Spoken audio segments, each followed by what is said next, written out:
a lei, mas cumpri-la. Que lei Jesus estava a se referir? A lei dos judeus? A lei de Moisés? À primeira vista, nós pensamos na lei de Moisés. Mas a lei de Moisés representa muito bem os princípios das leis de Deus. Das leis que são preconizadas e estudadas no Livro dos Espíritos por Allan Kardec, ao receber dos espíritos superiores informações acerca da lei natural e, em decorrência disso, os seus aspectos morais, o que eles chamam de leis morais. Quando nós pensamos em lei natural, nós estamos a imaginar um contexto legisladores ou legislador de algo que os espíritos dizem que está gravado em nossa consciência. Allan Kardec pergunta: onde está escrita a lei de Deus? E eles respondem: na consciência. E muitos perguntam: mas tem gente que não tem consciência, e por que mesmo assim tem pessoas que praticam atos que desrespeitam ao direito natural de alguém? As leis de Deus não estão na consciência, e por que a consciência permite certas condutas, certos procedimentos que venham ferir essa lei ou essa ordem legal? Evidente que a consciência de cada um de nós tem realmente o código, o genoma, o código genético da divindade, do que é certo e do que é errado. Certo é todo tipo de atitude que venha aferir, que venha respeitar o direito ou os direitos naturais de alguém. Errado é qualquer tipo de conduta que possa desrespeitar os direitos naturais de alguém. Então, o errado seria o pecado, seria o erro, seria o engano. O certo seria o bem, a ação correta, ou seja, praticar ações respeitosas diante dos direitos naturais de alguém. Mas por que mesmo com essa consciência nós nos equivocamos, nós erramos, nós praticamos delitos? É porque nós temos o livre-arbítrio, nós temos a livre opção de seguir ou não as orientações da consciência. A consciência dita, e quando nós ferimos sobremaneira os desígnios dessa consciência, nós sofremos transtornos. Pode até levar à loucura, transtornos psicológicos, emocionais, fisiológicos, espirituais. Porque a consciência moral, ela foi construída, é o DNA do espírito, ela foi organizada pelo próprio Deus, por meio de suas leis. Então não tem como fugir da consciência. O indivíduo que age sem ouvir a consciência, e muitas vezes motivado, por exemplo, pelas forças das emoções, das paixões inferiores, por exemplo, evidente que em algum momento ele vai cair em si. Ele não vai conseguir por todo o tempo suportar a pressão da consciência. A prova disso é que muitas vezes as pessoas praticam os delitos e depois de determinado tempo não suporta a pressão e vai à delegacia e diz ao delegado: eu estou aqui para confessar o meu crime, eu estou aqui porque eu pratiquei o delito, para que eu possa me sentir um pouco mais aliviado. E isso depois que ele praticou um delito sem deixar pistas, sem deixar rastro, sem deixar qualquer tipo de suspeita. Então ele vai e diz: eu pratiquei o delito. Ele não suporta guardar esse segredo, ele passa adiante, ele conta para alguém, ele desabafa, porque no mundo da moral a sanção é diferente do mundo do direito. No mundo do direito, o direito, a sua sanção é autônoma, ou melhor, é heterônoma, enquanto que no mundo da moral a sanção é autônoma, ou seja, o indivíduo sofre silenciosamente.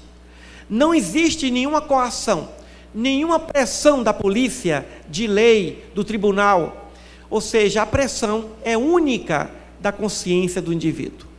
Então, devemos confiar no tribunal da consciência, porque nós temos os nossos atos como advogados de defesa ou advogados de acusação. E a consciência de cada um de nós vai determinar a santificação, a evolução, a redenção espiritual, ou vai determinar a condenação íntima. É a consciência que dita a nossa jornada evolutiva. É a nossa consciência que diz que temos que reencarnar. É a nossa consciência que não nos permite galgar outras esferas, porque nós sentimos que não as merecemos. Então, a nossa consciência, na verdade, é o repositório dessa lei. Por isso é impossível derrogar essas leis conscienciais. Nós vivemos no mundo da moral. Embora nós estejamos no mundo terreno, e agora nós temos o mundo virtual, o mundo da internet, mas existe também o mundo mais próximo do espírito, que é o mundo moral.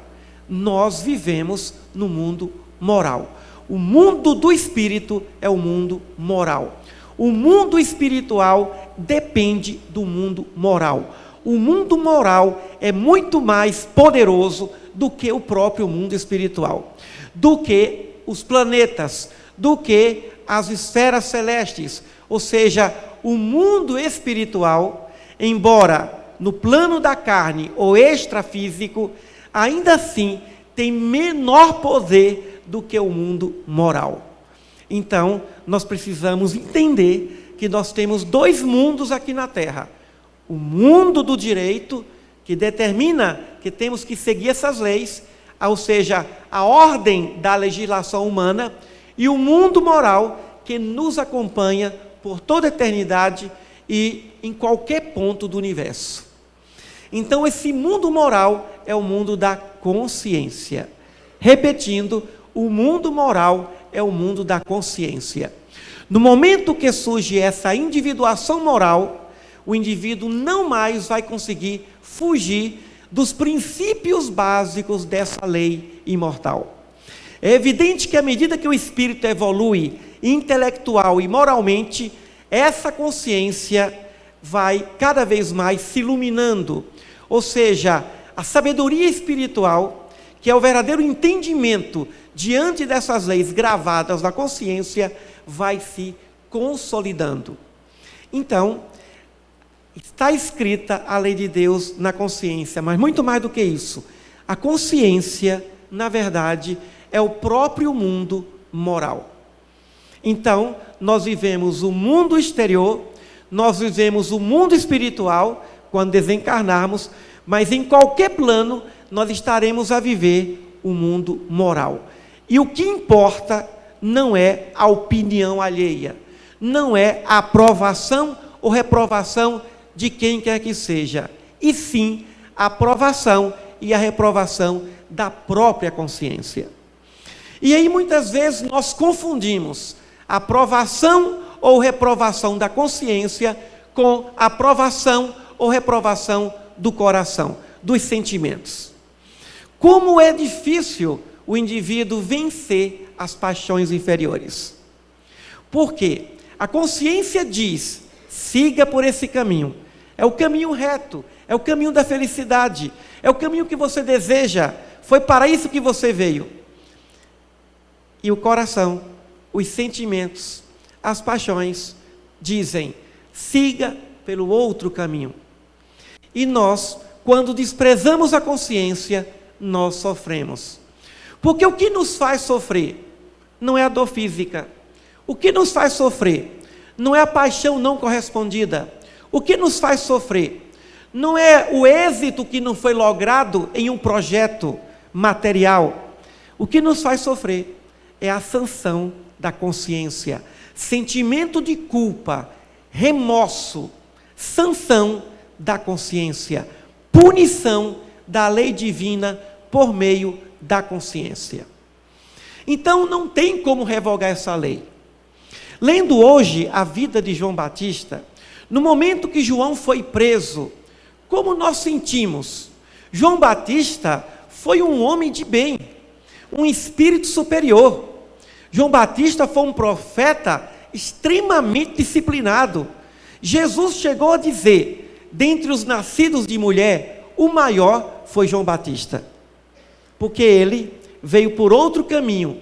Ele é filho do homem, ou seja, aquele que seguiu o caminho reto da evolução. Passou por todos os estágios, mas foi um aluno obediente e não um aluno repetente. Dentre os alunos repetentes, aqueles que perdem ano, depois vai e passa para outro ano, segundo Jesus, João Batista foi o maior. Mas aí vem um momento que João é preso. Ele foi encarcerado sob as ordens de Herodes, porque ele não aceitava a tirania de Herodes Antipas, filho de Herodes I ou Herodes o Grande. João não concordava com as atrocidades de Herodes Antipas, e não concordava que ele tivesse se casado, tomado a mulher, Herodíades, do seu irmão Herodes Filipe. Herodes Filipe foi filho também de Herodes o Grande, mas de uma mulher chamada Mariane, filha de um rei. Herodes Antipas também foi filho de Herodes o Grande, com outra mulher. Então, Herodíades era sobrinha de Herodes Antipas, sobrinha do seu próprio marido. Ela era filha de um irmão por parte de pai de Herodes o Grande. Ou seja, Herodes o Grande teve filhos com várias mulheres. E Herodíades foi neta de Herodes o Grande. E Herodes Antipas, seu marido, era o seu tio. Então João não aceitava o incesto. João não aceitou o adultério. E não aceitou o desrespeito à família. E isso incomodou Herodíades. Ela teve uma filha com Herodes Filipe, com quem ela foi casada inicialmente, chamada Salomé. Essas informações foram oferecidas pelo historiador judeu denominado Flávio Josefo, no seu livro Antiguidades Judaicas. Ou, também tem um outro, História dos Hebreus. Então, João não concordava com as atitudes do rei, ou pelo menos do rei de Israel. Não concordava com as atitudes de Herodes. Por influência de Herodíades, mandou encarcerar João. Mas ele mesmo tinha medo de João, e até admirava a sua pregação. Até imaginava que ele seria o Messias. Mas Herodíades, magoada, não aceitava, e depois, graças a ela, João foi decapitado. Mas por que João foi decapitado? Jesus mesmo tinha dito que João seria ou foi a reencarnação do profeta Elias. O profeta Elias, um grande profeta, ele foi um homem que desafiou os sacerdotes do deus pagão denominado Baal. O deus pagão Baal era mais famoso do que o Deus de Moisés. E teve um dia que Elias desafiou os sacerdotes de Baal. Mandou que cada um construísse, os sacerdotes construíssem um altar para o seu Deus Baal, e ele edificaria um altar para o Deus de Moisés. E foi o que aconteceu. Um raio destruiu o altar dos sacerdotes, ou melhor, do deus pagão Baal, provando que o seu altar, do Deus de Moisés, que o seu Deus era o verdadeiro Deus. E depois Elias incentivou o povo a matar os 450 sacerdotes de Baal. E foram decapitados. foram degolados. Senhores, João Batista foi o discípulo iniciado por Jesus. Foi o profeta, o último profeta messiânico. João Batista foi preparado pelo próprio mestre para preparar os seus discípulos para uma consciência de um Deus de amor. A grande mensagem de Jesus era a existência de um Deus de amor. A mensagem de Jesus foi a mensagem do amor de Deus. Então João veio para pregar a verdade da transformação por meio do batismo, do simbolismo do batismo, do arrependimento. Para João, a evolução começa com o arrependimento. Quem não se arrepende dos erros que pratica, não pode evoluir, porque não reconhece o engano, não reconhece o erro. Então João veio para isso, mas Jesus, com o poder que tinha, Jesus, com todo o poder, até para perdoar pecados, não teve poder para derrogar a lei, não teve poder de tirar João Batista, ou seja, o profeta Elias, das forças poderosas das reações da lei. Não teve esse poder. Ou seja, não há como derrogar as leis de Deus. Então as leis divinas, elas determinam uma conduta, e não adianta sofismar, e não adianta protelar, e não adianta dizer, eu vou tentar enganar a lei. Poderá enganar os tribunais dos homens, mas não poderá enganar a consciência por todo o tempo. Podemos até encontrar justificativa perante a própria consciência para praticar delitos, mas a consciência se cala até que depois ela volta e diz, está vendo, não adiantou, se arrependa, retome o seu caminho. Então João foi decapitado, lamentavelmente, ele não escapou da justiça de Deus, e por isso que Jesus disse, e não saireis daí, ou seja, daqui, enquanto não pagares o último ceitil, ou seja, a última dívida para com a lei. A nossa dívida para com Deus é impagável. Deus não cobra dívida com Ele, mas Ele cobra dívida com a lei. E quando é que se cobra dívida com a lei? Quando é que o indivíduo se endivida perante a lei? Toda vez que fere o seu irmão.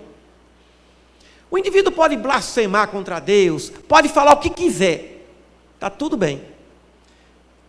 Mas se praticar um ato de calúnia, de injúria, de violência, qualquer que seja, já está contraindo dívida perante a lei.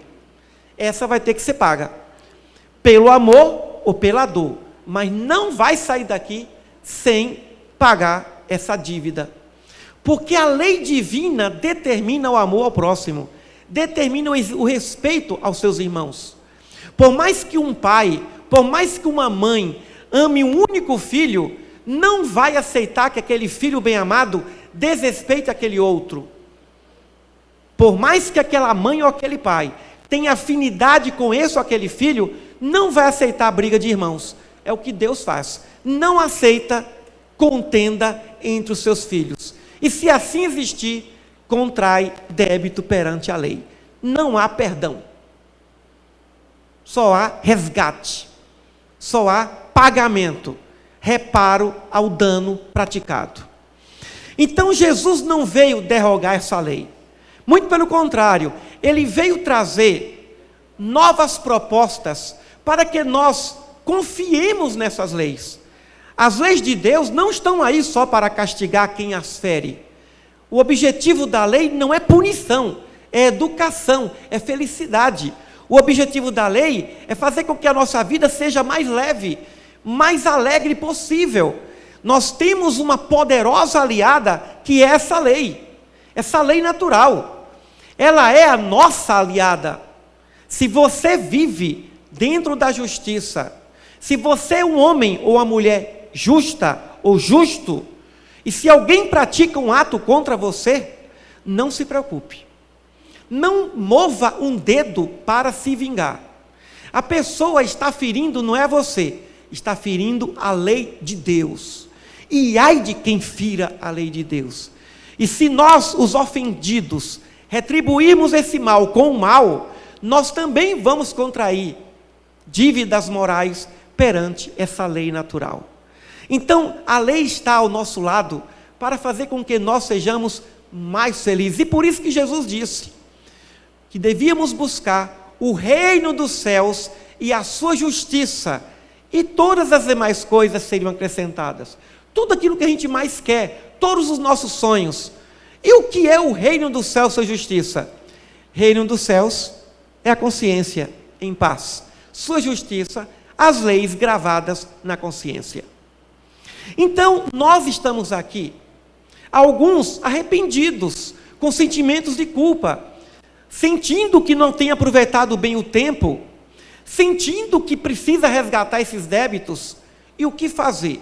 Solicitar de Deus que a própria lei nos ajude, colabore para que nós retribuamos o mal com o bem. Às vezes uma pessoa nos faz o mal, ficamos profundamente magoados porque são pessoas que não esperamos. E aí, o que fazer? A reação é natural, desejar o mal dessa pessoa. É melhor desejar que Deus nos envie a oportunidade de ajudar essa pessoa. E acontece isso, e envia.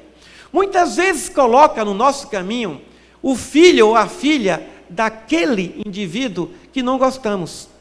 Coloca um parente, um amigo, um ente querido daquela pessoa, e quando nós os ajudamos, e aquela pessoa fica sabendo, o ódio, a ofensa vai se dirimindo, vai se diminuindo.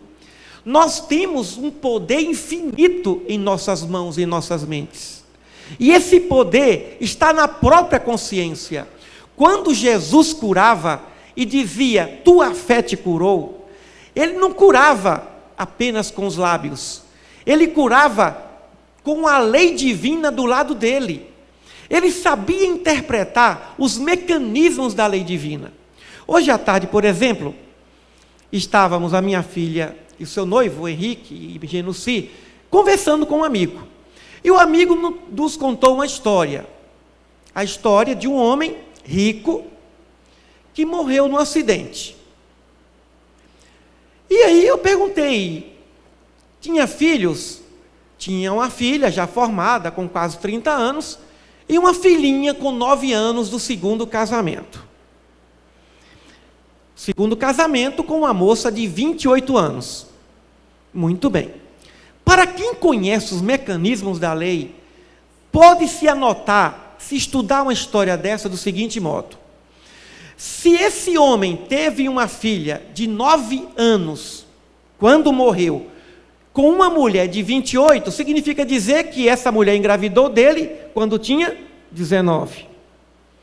Ele com 54 anos, menos 9, 45.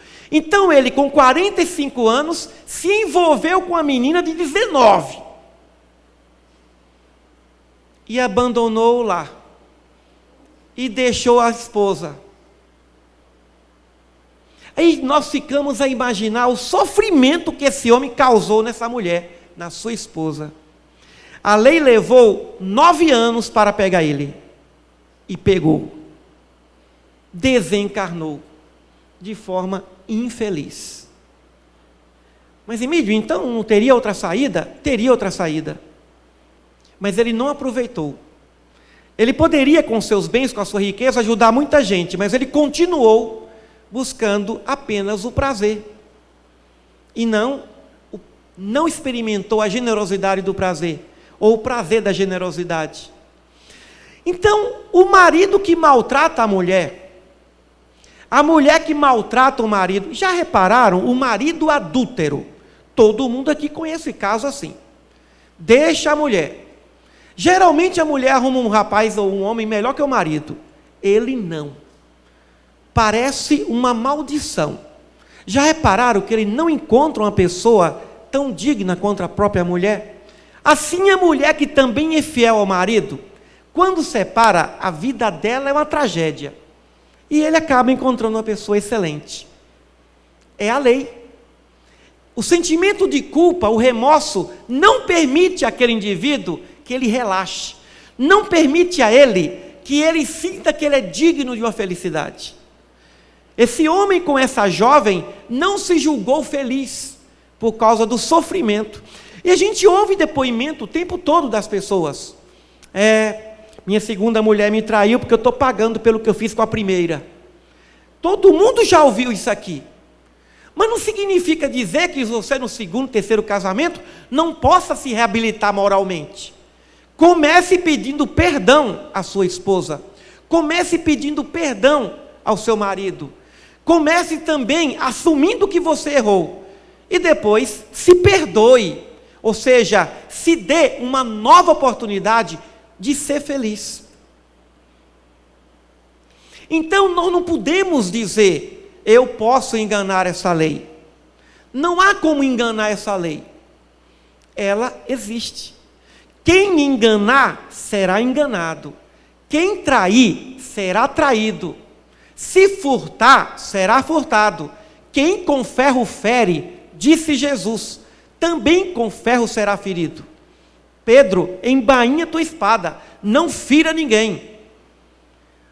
Então, já que eu feri alguém com a espada no passado, nessa alguém vai ter que me ferir com a peixeira. Não, vai para a mesa de cirurgia, bisturi, e depois as pontadas que recebe, no momento ou nos momentos futuros da cicatrização, é pior do que uma espadada. Mas por que tantas cirurgias? Já passei por 30 cirurgias, por 20, por 2, por 3.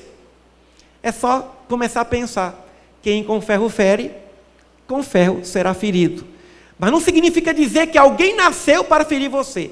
A lei tem inúmeros meios de fazer com que você sinta as facadas, fazer com que você sinta a dor que você provocou no outro. Quando a lei quer, tudo acontece.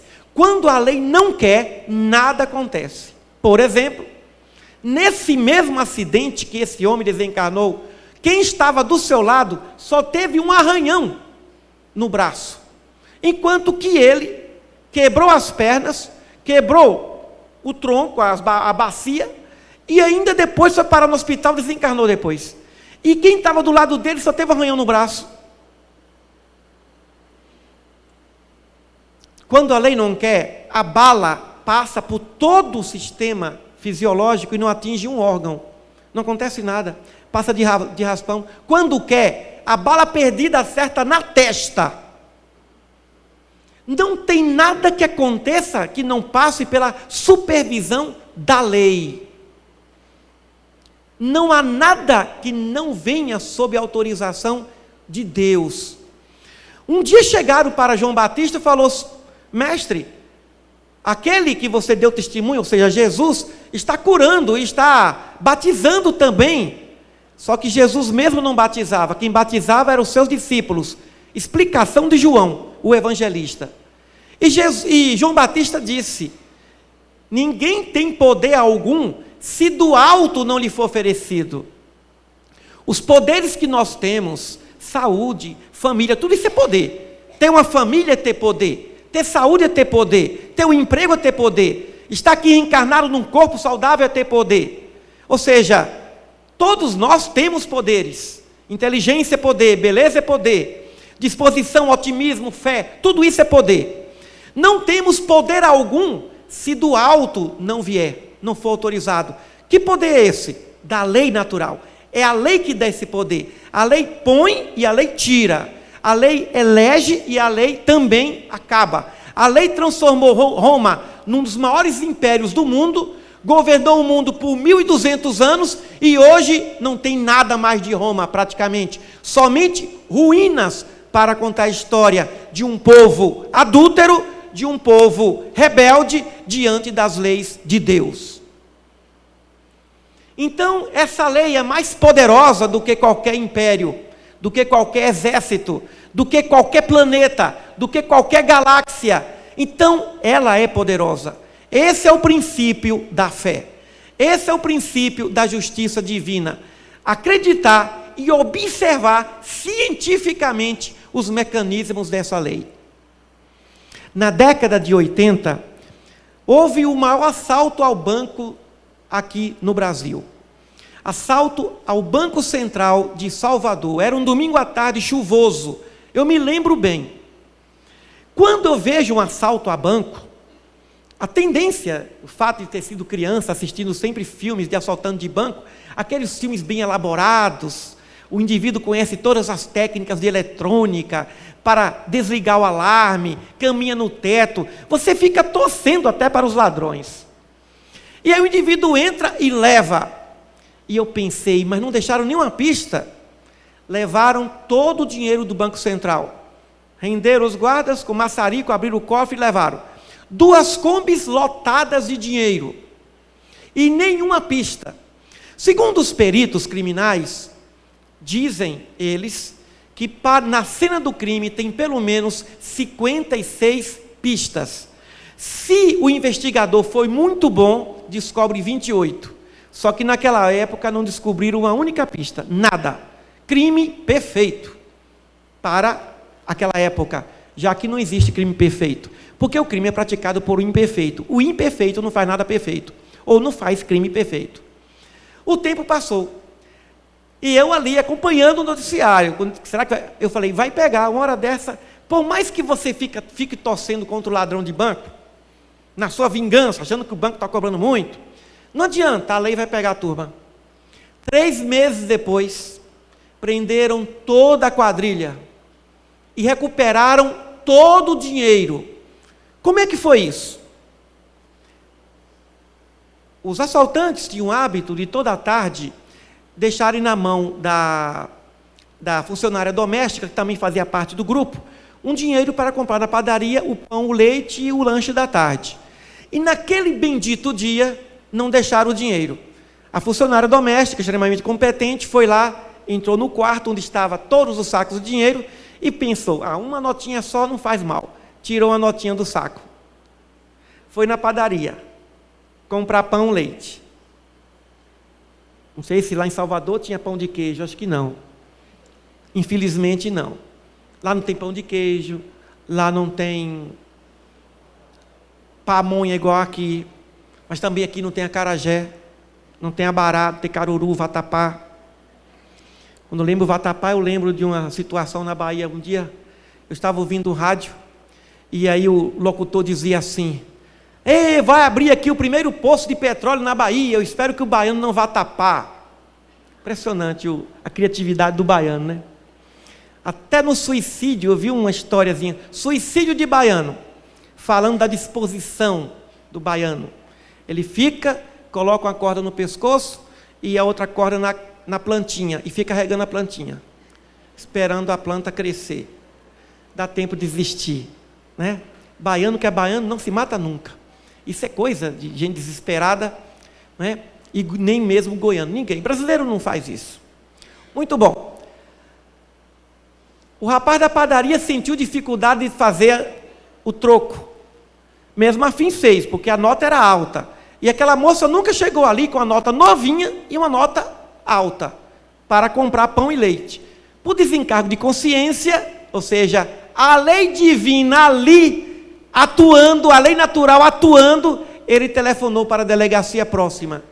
Pediram o número da cédula, porque todas as cédulas de Banco Central são marcadas, são numeradas. E o plano deles era gastar aquele dinheiro só depois de 2 anos. Imagina a situação. Negócio bem arrumado, bem feito. Em 30 minutos, o delegado e alguns policiais foram à padaria. Perguntaram, de onde veio esse dinheiro? É dinheiro furtado, roubado do Banco Central. Aí o rapaz da padaria, não, a moça que comprou, mora naquela casa de esquina, aquela casa grande. Foram lá, recuperaram todo o dinheiro, prenderam todo mundo e até o dia da padaria também foi. Ou seja, a lei pegou a quadrilha. A lei não deixou. Eu me lembro que eu fiquei até um pouco triste, falei, nossa, essa lei não tem jeito mesmo. Você fica torcendo para o outro, né? Mas não adianta. De lá para cá, não adianta. Acredite, a lei vai pegar você. A lei não vai deixar você, o infrator, fora da sua justiça. dure o tempo que durar. Não importa. Mas eu queria que fosse logo. Vai ser na hora certa. Vai ser com perfeição. A lei não age precipitadamente. Não age de acordo com a vontade da vítima. Não age de acordo com a vontade de quem quer que seja. Ela tem seus mecanismos. Ela é inteligente. Ela é viva. A lei não é uma lei como a lei da gravidade mecânica. É uma lei inteligente, é uma lei moral. Lei moral pensa por si mesma, porque ela representa o pensamento de Deus. Aqui em Aparecida de Goiânia, estado de Goiás, um dia o telefone toca. Senhora, o seu marido morreu de acidente, Polícia Federal, Rodoviária Federal. Aí a mulher chorou. Seu pai também morreu, mais um choro. Seu irmão também chorou, ou morreu, mais um choro. Foram lá as viúvas, 16 corpos, 4 homens casados, com 4 secretárias, para assar peixe, limpar as coisas, indo para o Araguaia. 4 homens casados com 4 secretários, que não eram as esposas deles, vindo do Araguaia. As 2 caminhonetes colidiram. Todo mundo foi pescar no Araguaia do além. A lei pegou os 16. Não tem jeito. Não escapa. Como dizia o apóstolo Paulo, o preço do pecado é a morte. Mas que morte? A morte de uma dívida. A dívida tem que ser paga, porque é assim que funciona a lei. Por isso, quando nós observamos a nossa vida na ótica da lei, é melhor sofrer uma injustiça do que praticar uma injustiça. É melhor ser assaltado do que assaltar. É melhor ser ferido do que ferir. Porque ai de quem pratique injustiça.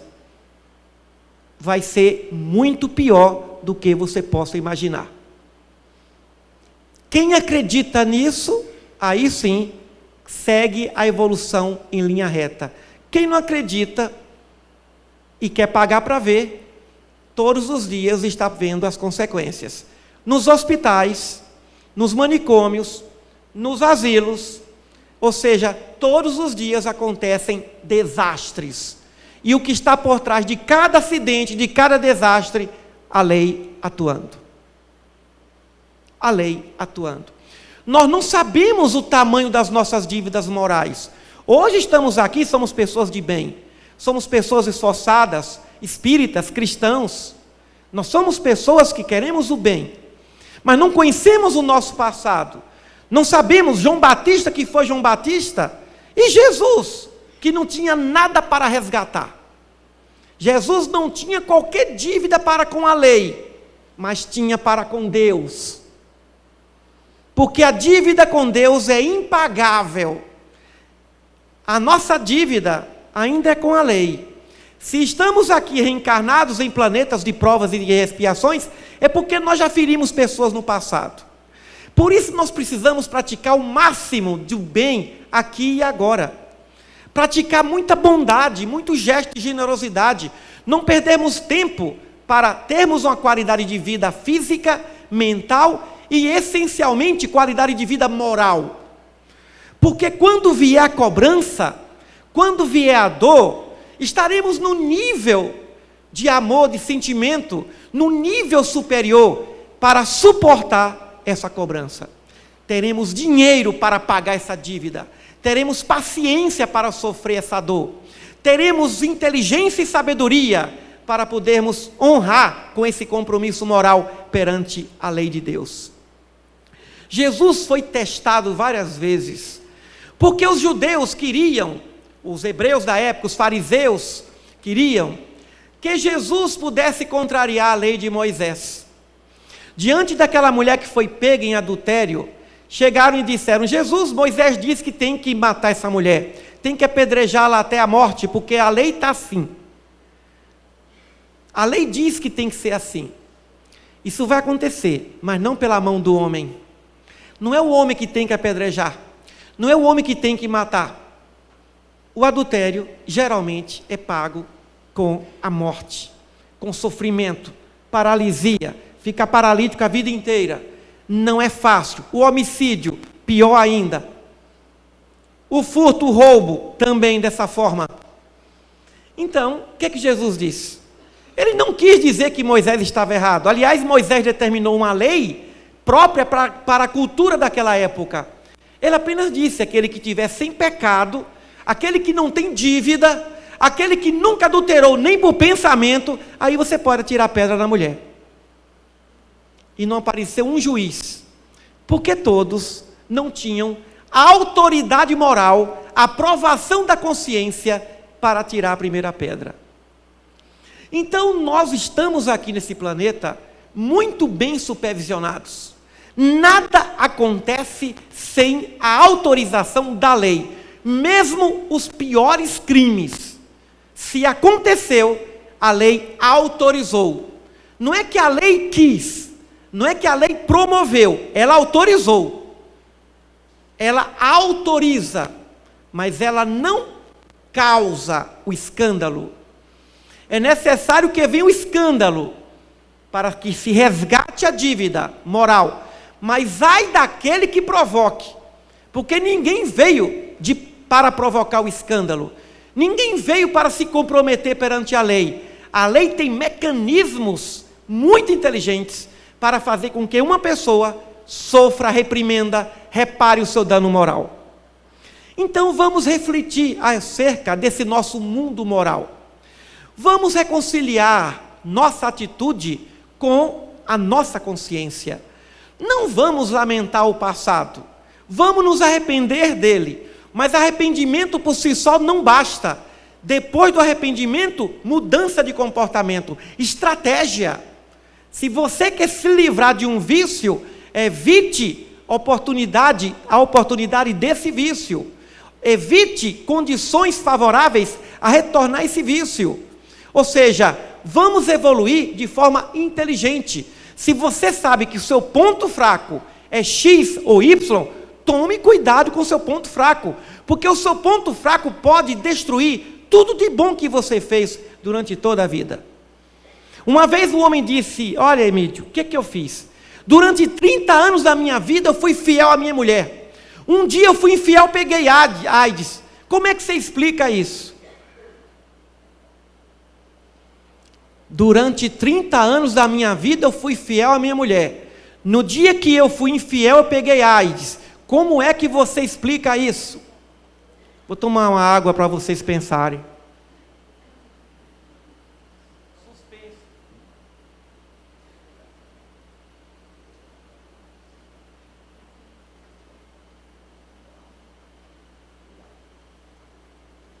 A gente costuma dizer que 1 minuto pode destruir toda uma vida, mas não é verdade. Mas, Emílio, o prédio foi construído em 5 anos, a implosão ocorreu em 30 segundos, e você quer dizer que isso não é verdade? Não é verdade. O senhor ficou 30 anos da sua vida querendo trair sua mulher, mas só teve energia moral para suportar as tentações. Quando eu disse isso para ele, o senhor traiu sua mulher durante 30 anos, ou 15 anos, eu não sei quanto. Não foi um gesto físico, foi a concretização de muitos comportamentos mentais durante todo aquele período.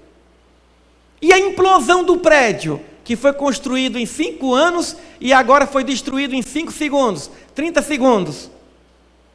A técnica, o tempo que se gasta para organizar uma implosão é pelo menos aí 1 mês. Mas descobrir a dinamite, descobrir essa técnica, isso levou séculos. Então a implosão não acontece em 30 segundos. A implosão é o resultado de um estudo científico de muitos anos, de muito mais tempo do que o tempo que levou para se construir aquele prédio. Os irmãos estão entendendo isso? Não é 1 minuto que destrói uma vida, é uma vida que destrói outra vida. São horas que destroem horas, são séculos que destroem séculos. Porque senão não seria justo. Um homem foi fiel 30 anos a uma mulher, e depois, no primeiro ato, ele pega a AIDS. Ele não foi fiel 30 anos a essa mulher. Ele foi infiel muitos anos com essa mulher. Fez essa mulher sofrer com a sua instabilidade. Fisicamente não, mas mentalmente sim. Então a infidelidade aí passa a ser no campo mental também. Então vamos vigiar os nossos pontos fracos, porque eles não acontecem de uma hora para outra. Eles estão o tempo inteiro, dormem conosco, nós sonhamos com eles, acordamos pensando no adultério, no furto, no homicídio, desejando que o outro morra, querendo que o chefe ruim desencarne de acidente.